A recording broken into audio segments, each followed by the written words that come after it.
If you're in your 40s and above, you need to watch this until the very end. Welcome back to my channel. My name is A. I'm a transformational life coach.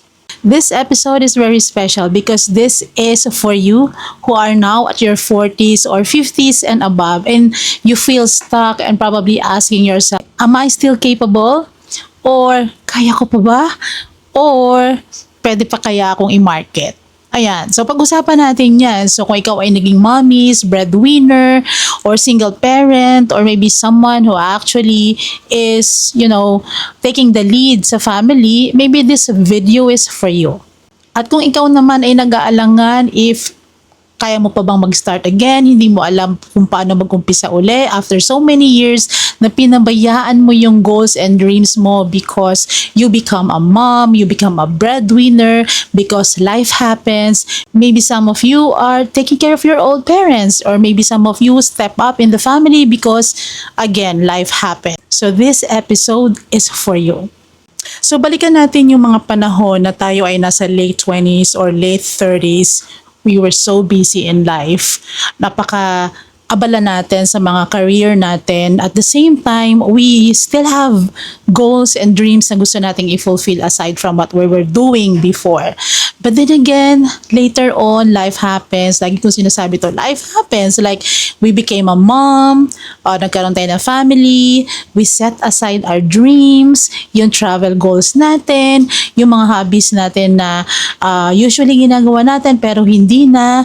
The things that we do when we were actually free and doesn't have any huge responsibilities yet, net aside natin yon because nagkaroon na tayo ng ibang priorities sa buhay, especially naging nanay tayo. And nung naging nanay tayo, nag-focus tayo sa kids natin, especially kung nagsimula tayo na may family and then nagkaroon agad tayo ng anak. So, automatic yun, di ba?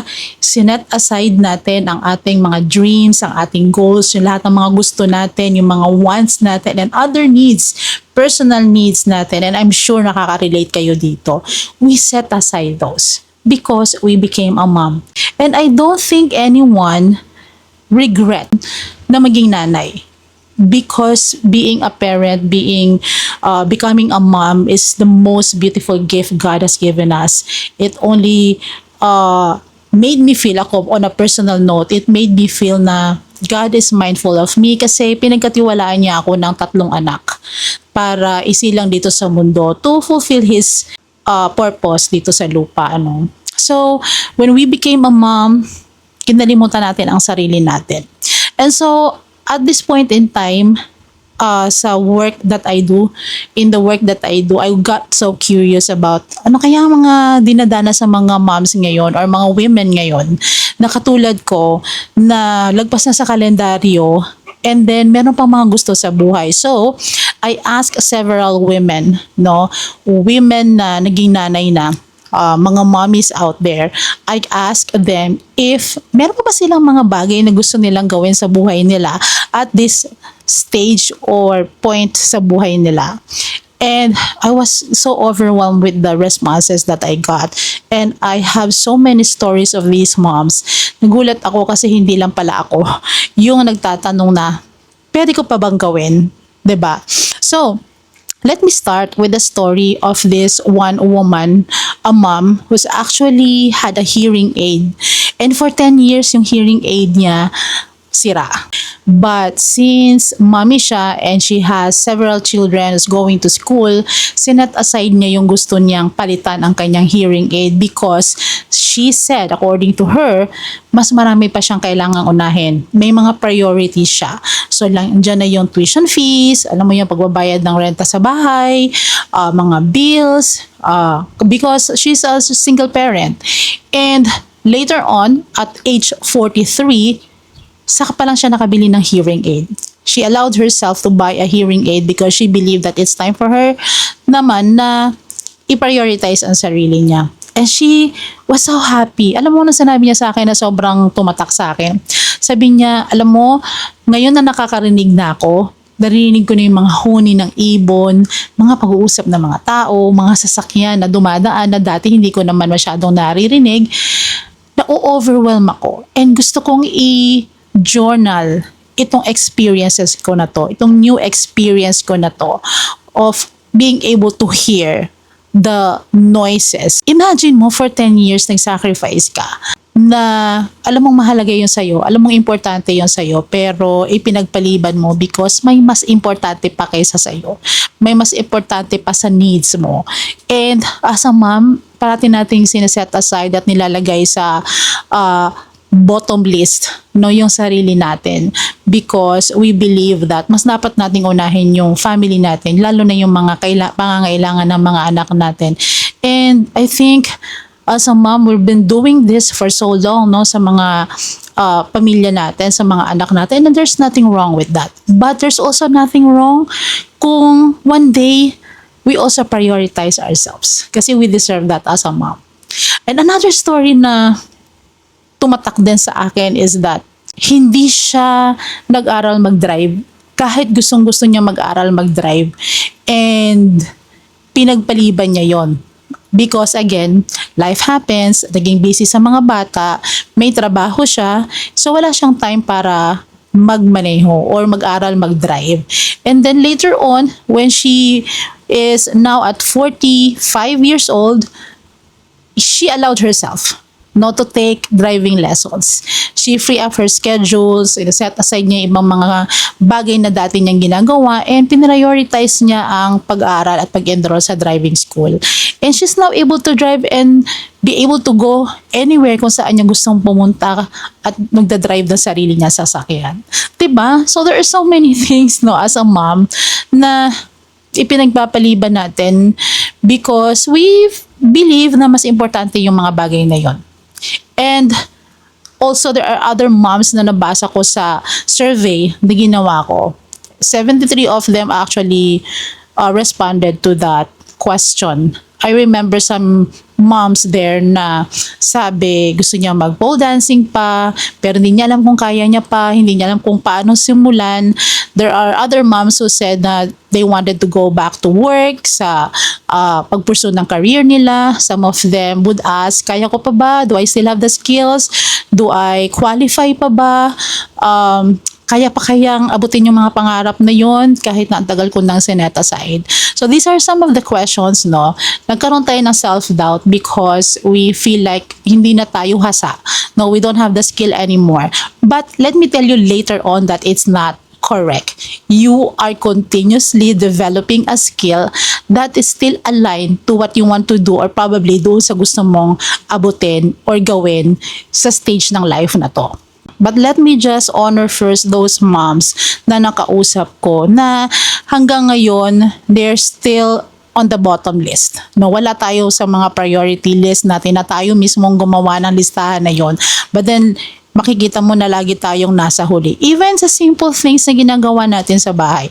We prepare food, binibigay natin yung the best part ng chicken sa mga anak natin or sa hubby natin. Yung the best part ng cake or yung pinakamasarap na bahagi ng lechon, binibigay natin sa anak natin, sa partners natin. No? And then kung ano yung natitira, yun yung sa atin. Usually talaga yun yung ginagawa natin bilang mga moms, no? But I tell you what, there's nothing wrong na unahin mo yung sarili mo. Na you also put yourself at the priority list na ikaw din ang gumawa. Ilagay mo yung sarili mo sa top priority because kung hindi mo aalagaan ang sarili mo at hindi mo mabibigay yung mga bagay na kailangan mo, paano pa tayo magbibigay pa, no, sa mga taong mahal natin? Because nauubos na yung laman ng tasa, ng cup, 'di ba? So that's why a lot of mom, I believe, feels like they're really tired, no? Ang kalimitan na narinig ko sa mga moms is that pagod na pagod na ako bilang nanay. Paano ba huminto? Paano ba to ma-overcome? And naiintindihan ko yun. I see you. As a mom then, I'm a single mom, I'm a single parent. I work in the evening. And after that, kailangan ko pang asikasuhin yung aking anak na papasok sa school, who's already in high school. So, I make sure that I prepare everything before I sleep. I prepare to rest. Diba? Similar to what we do, that we prepare for the day, we also have to prepare to rest. No? Ihanda mo yung mga dapat mong ihanda para lang makapag-rest ka ng hindi ka na didisturbo. So, I salute all the moms out there, no, nag-set aside the mga goals nila. Now that we're turning 40s, 50s and above, the question here, the biggest question here is that paano ako mag-uumpisa? Second question is, kaya ko pa ba? Third question is that, am I too late to start again? So these are the questions I wanted to answer in this episode. And I wanted to honor those mommies who actually prioritize their families. Yung pagiging nanay, yung responsibility as a mom, as a partner. Maybe people around us don't notice. Tayo rin ay may mga pangangailangan at may mga personal goals and dreams sa buhay. And tayo lang yung nakakaalam nun. Biruin mo yun habang nagmamap ka ng floor. Naiisip mo, what if hindi ko tinigil yung dreams ko? What if hindi ako nag-asawa? What if hindi ako nagkaanak? Ano na kaya ang buhay ko ngayon? Sometimes mapasok yun sa isip natin, no? It doesn't mean na we regret what we've decided before, no, to focus on our families. It's just that iniisip natin, ano kaya magiging buhay, no? Probably kung ipinagsabay natin yung pagiging nanay natin at the same time pursuing our dreams, ano kaya ang magiging buhay natin? For some of us didn't have that opportunity kasi we were surviving at that time.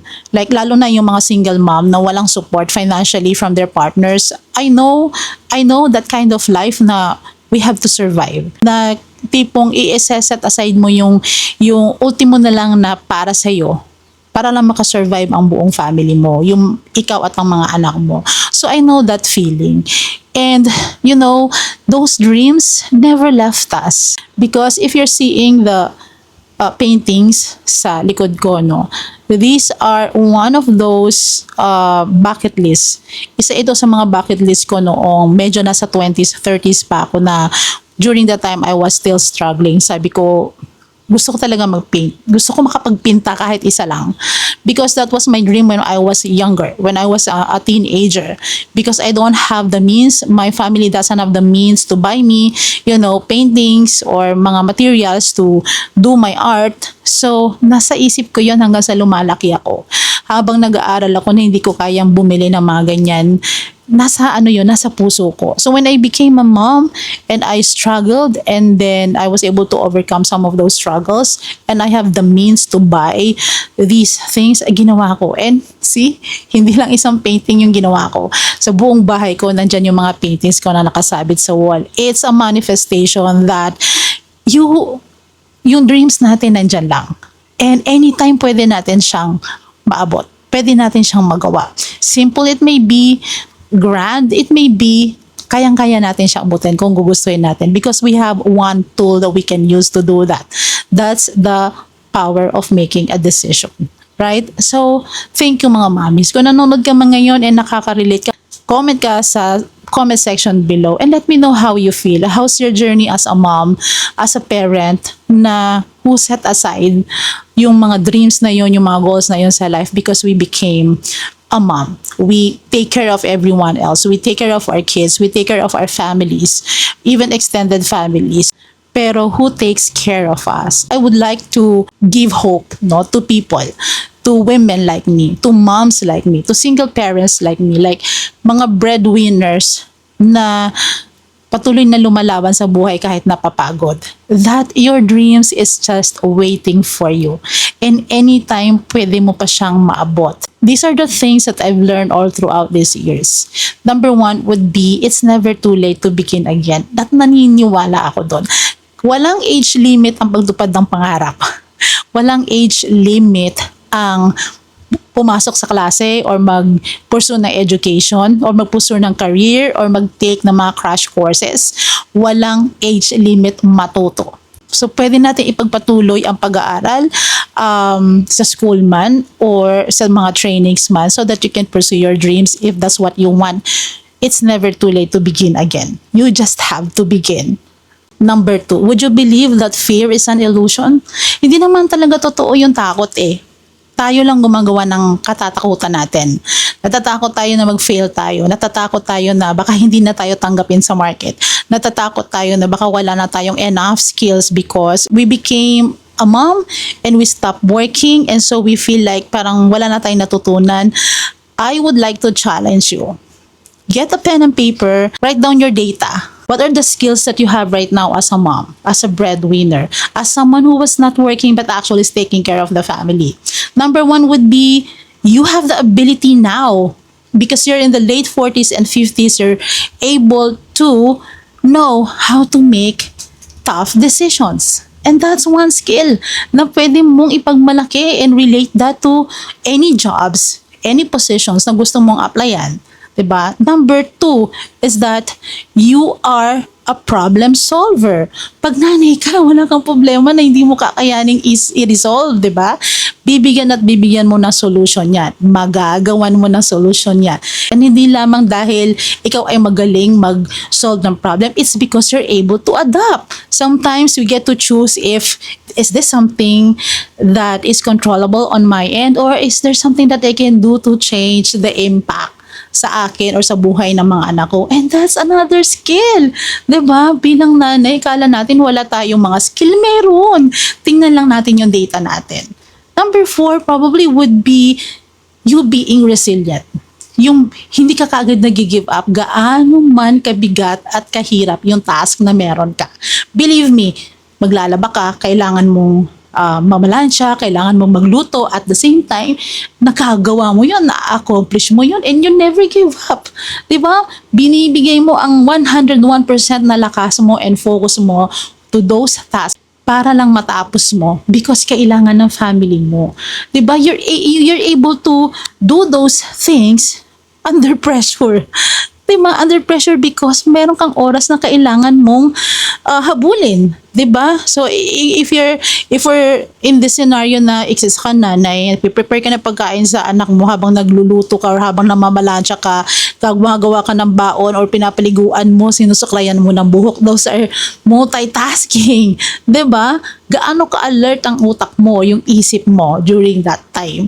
That's another qualities na pwede mong ipagmalaki at pwede mong, i-flaunt. 'Di ba? Sa interviewer mo or if naghahanap ka ng trabaho. So, I don't think we stop learning and developing skills because we became a mom.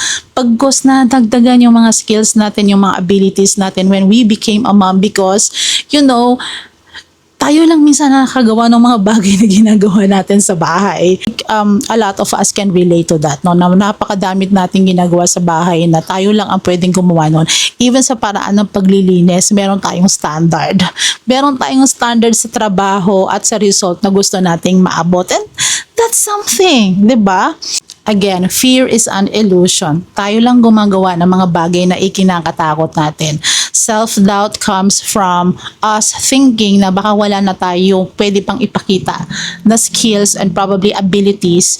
But if we take a look at our data, napakadami nating na-develop all throughout these years because we were doing what we do best. Number 3 and the most important lesson is that you can always make a decision.